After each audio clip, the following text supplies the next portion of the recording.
నేను యెహోవాను, సర్వ శరీరులకు దేవుడను, నాకు అసాధ్యమైనది ఏదైనా నుండునా? చలమా. నేను యెహోవాను, సర్వ శరీరులకు దేవుడను, నాకు అసాధ్యమైనది ఏదైనా నుండునా. హల్లెలూయా. ఏమంటాడమ్మా? నేను యెహోవాను. ఈ లోకములో ఉన్న ప్రతి మానవుడు, అంటే శరీరము కలిగిన ప్రతి ఒక్క నరుడు, మరి వారికి ఏమన్నాడంటే ఈయన దేవుడు. నాకు అసాధ్యమైనది ఏదైనా నుండునా. హల్లెలూయా. దేవుడు ఆయన ఏదైనా చేయగలడు. మనుషులకు అసాధ్యము, కానీ దేవునికి సాధ్యం. మరి ఆయన ఇజ్రాయేలు దేవుని మాటలు మనం ఇక్కడ చూస్తా ఉన్నాం. యెహోవా దేవుని మాటలు.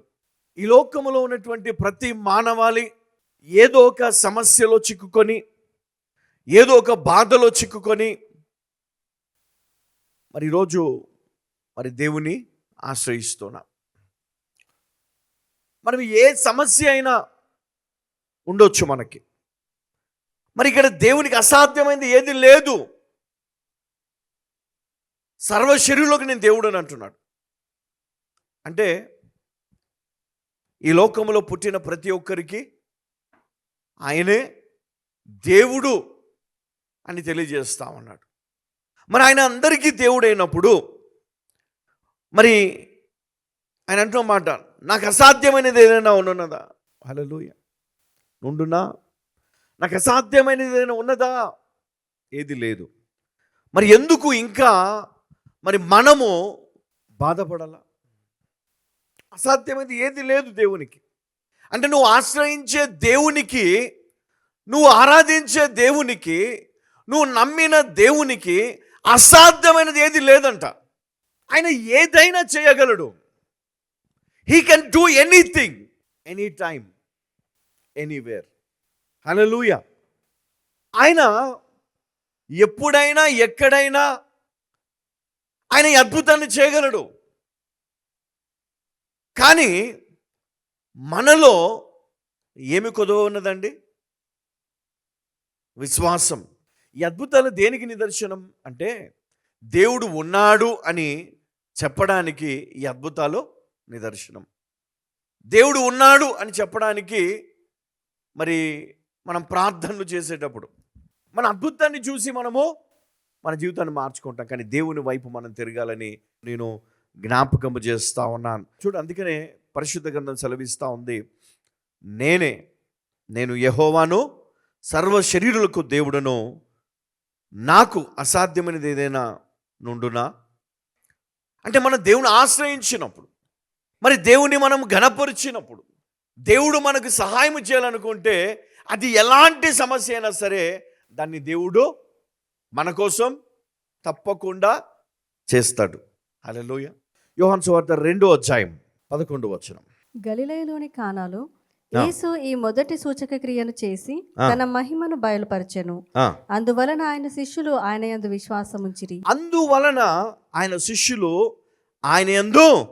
విశ్వాసముంచిరి. హల్లెలూయా.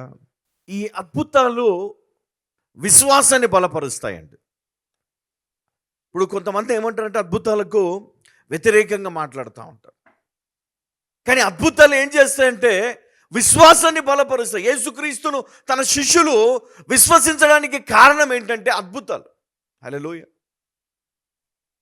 ఏం చేశాడంట? గలిలయలోని కానాలో యేసు ఈ మొదటి సూచక క్రియను చేసి తన మహిమను బయలుపరచెను. అందువలన ఆయన శిష్యులు ఆయన యందు విశ్వాసము. కానాలో ఏం చేశాడు? రాతి బాణలో నీళ్లతో నింపి ఆ నీటిని ద్రాక్షరసంగా చేశాడు. అది మొదటి అద్భుతం. అది చూసినటువంటి ఈ శిష్యులు ఏం చేశారు? ఆయన యందు విశ్వాసం ఉంచడం మొదలుపెట్టారు. అప్పటిదాకా ఒక ఆధ్యాత్మిక గురువులాగా ఆయన వెంబడించి ఉండొచ్చు. కానీ ఎప్పుడైతే ఈ అద్భుతం జరిగిందో వారిలో ఏమొచ్చింది? విశ్వాసం. మన జీవితంలో దేవుడు ఒక అద్భుతాన్ని చేసినప్పుడు మనలో ఏమొస్తుంది? విశ్వాసం. మరి ఆ విశ్వాసం ఎప్పటిదాకా ఉండాలి? మన జీవిత కాలము ఆ విశ్వాసం ఉండాలి. మధ్యలో పోయేది నిజమైన విశ్వాసం కాదు కదా. పరిస్థితులను బట్టి మారేది విశ్వాసం కాదు. పరిస్థితులను బట్టి మనము మన ఆలోచన మార్చుకుంటాం కదా. కొన్ని పరిస్థితులు మనకి ఎట్లా ఉంటాయంటే మనకు అనుకూలంగా ఉండకపోవచ్చు.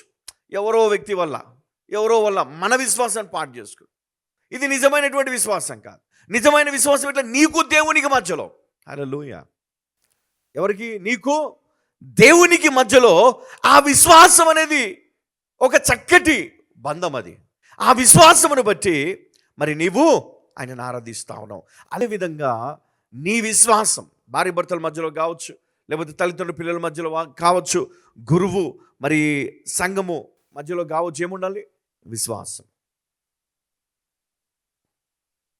సంఘము దేవుని పైన విశ్వాసం ఉంచాలి.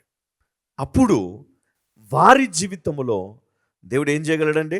అద్భుత కార్యములు చెయ్యగలడు. మత్తయి సువార్త 14:14. ఆయన వచ్చి ఆ గొప్ప సమూహమును చూచి వారి మీద కనికరపడి వారిలో రోగులైన వారిని స్వస్థపరచెను. హల్లెలూయా. ఈ అద్భుతములు దేవుని కృపను లేదా కరుణను బయలుపరుస్తున్నాయి. హల్లెలూయా. ఈ అద్భుతాలు దేవుని కనికరము, దేవుని ప్రేమ, దేవుని కృపను వెలువరుస్తా ఉన్నాయి. అందుకనే వారి మీద కనికరపడి అని ఇక్కడ రాయబడి ఉంది. హల్లెలూయా. ఎప్పుడైతే దేవుడు మన పైన కనికరపడతాడో ఏం జరుగుతుంది? అప్పుడు వారిలో రోగులైన వారిని స్వస్థపరచను. హల్లెలూయా. అంటే దేవునికి నీ పైన ఏముండాలి? ఏముండాలమ్మా? అది ఎప్పుడు వస్తుంది? చెప్పాలి. ఎప్పుడు వస్తుందా కనికరం? అమ్మా, మన విశ్వాసాన్ని మనం కలిగి ఉండాలి కదా. మన కష్టాల్లో కూడా మనం దేవుణ్ణి విడిచిపెట్టకూడదు. మనకున్నటువంటి మరి అనేకమైనటువంటి సమస్యల్లో కూడా మనం దేవుణ్ణి విడిచిపెట్టకూడదు. కొంతమంది దేవుడు ఎప్పుడు చూసినా నాకే బాధలు పెడతాడు కదా. నాకే ఎందుకు వస్తాయి ఈ బాధలు? నాకే ఎందుకు రావాలి? నాకే ఎందుకు? ఇంట్లో వాళ్ళు కూడా నీకెందుకు వస్తాయి? నువ్వు మందిరానికి పోతావు కదా, నువ్వు పలాని పాస్టర్ దగ్గర పోతావు కదా, ఏమైంది? అంటే ఇక్కడ చూడండి, నువ్వు ఏం మందిరానికి వెళ్తున్నావు, నీ దైవజనుడు ఎవరు అనేది పక్కన పెడితే, నీకు నీ దేవునికి మధ్యలో ఉండవలసింది ఏంటి? విశ్వాసం. అంటే నీ విశ్వాసము ద్వారా నువ్వు దేవునికి కనపరచు. నీ విశ్వాసము ఎలా ఉండాలి? దేవుడు చేసిన అద్భుతాలకు నీ విశ్వాసం ఎట్లా ఉండాలంటే, అది నీ జీవిత కాలం అంతా కూడా కృతజ్ఞత కలిగిన హృదయముగా ఉండాలి నీ హృదయం. అప్పుడు దేవుడు ఏం చేస్తాడు? మీ పైన కనికరపడి మీ రోగములను స్వస్థపరుస్తాడు. మీకున్నటువంటి సమస్యల నుండి మిమ్మల్ని బయటికి తీసుకొని వస్తాడు.